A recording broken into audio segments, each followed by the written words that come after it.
Margherita Romanaschi dell'Atletica Castenegolo è pregata di trovarsi alla pedana del giavellotto.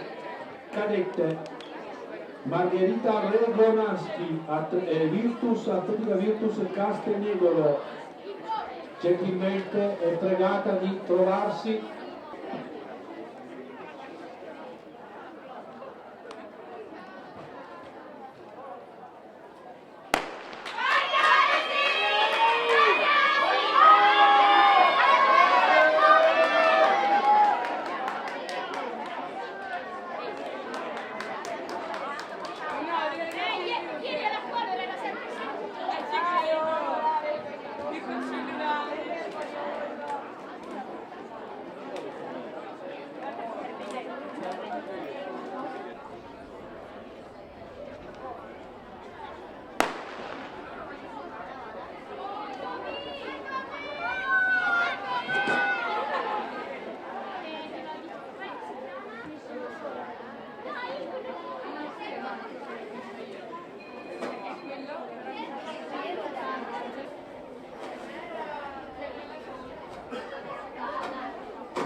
Per le cadette ci saranno